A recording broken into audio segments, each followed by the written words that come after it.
over the weekend in Nevada, we had 58 supporters of Bernie Sanders who were not allowed to go in and vote in the Nevada State Convention. That made all the difference. Hillary Clinton winds up winning instead of Bernie Sanders. Now, there's only 12 delegates at stake, but she wins 7-5 instead of him winning 7-5. And they say, well, no, I'm sorry, you weren't registered as Democrats before the May 1st deadline. You don't have the proper paperwork. You don't have the proper registration. Now, is that possible? Yes, it's possible that out of 1,600 people that showed up, 58 didn't have the proper paperwork. Totally possible. Now, Hillary Clinton had about 1,600 people show up as well. They only disqualified 8 instead of 58 on her side. I guess that's also possible, but that discrepancy is slightly curious. Okay, fine. But if this is the only place that it happened, I would honestly tell you guys, hey, look, the overall convention was a mess, and I just pointed out, that all the different problems with it, but you can't assume that this is all part of a conspiracy where the Hillary Clinton people are going all across the country and making sure that Bernie Sanders gets cheated in little ways. Now, I still don't want you to make that assumption, and it's got to be investigated. But there are a great number of instances now where you go, okay. Now, I'll explain that because that might also be explainable. But first, let me give you a report from Democratic Underground. Now, when I say it's a report, it's actually one person with the unfortunate title of Coffee Cat.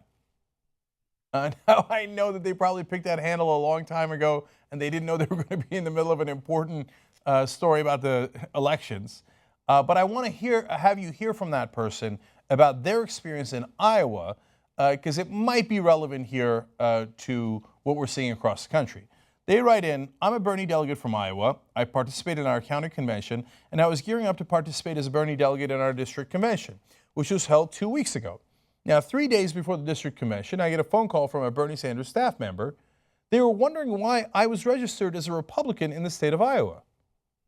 Now, he explains, wait a minute, I'm not even remotely a Republican. I've never been registered as a Republican. So it goes on to explain. I was informed 3 days before our district convention that if I showed up at our convention as a registered Republican, that the Hillary people could challenge my credentials, strip me of my credentials, then I would be disallowed for participating or voting.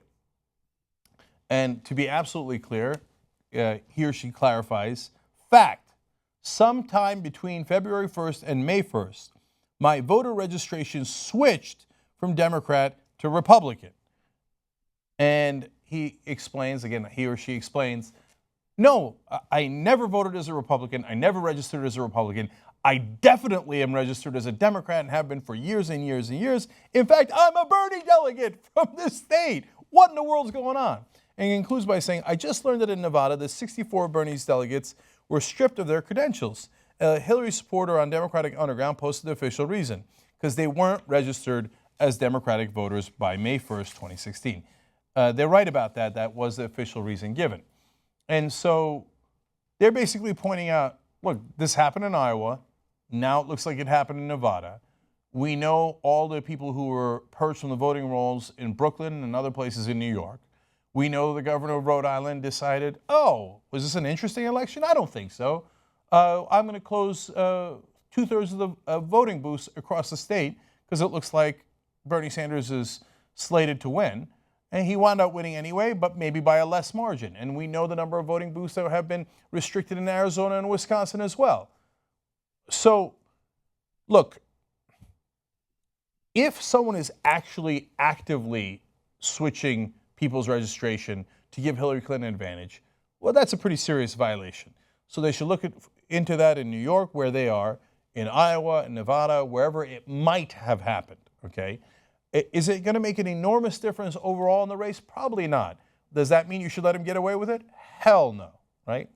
Now, one possible explanation that doesn't involve anybody doing anything wrong is, well, if you're Bernie Sanders supporters, and right now Bernie is trailing, and by the way, fairly significantly as this race is, running out of time, well, you see more of the injustices.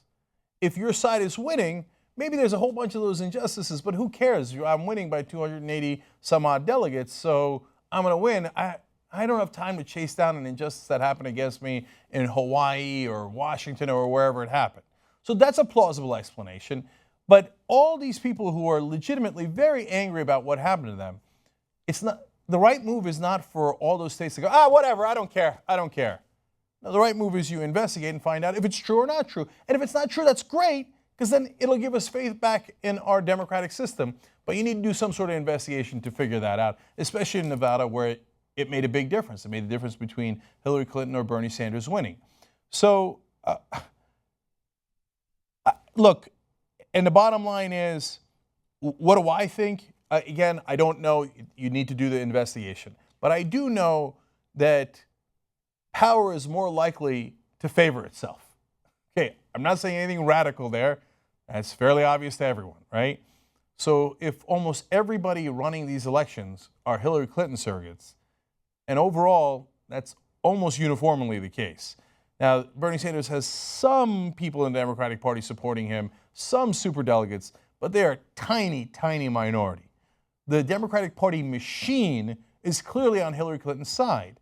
So it is certainly not implausible, to say the least, that that machine would then tweak the rules, and it depends on your definition of tweak, wherever they could to make sure that their candidate has the advantage.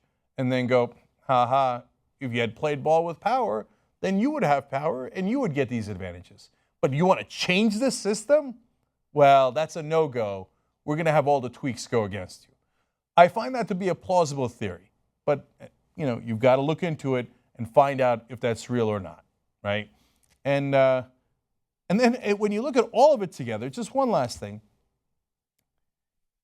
Who's for change again?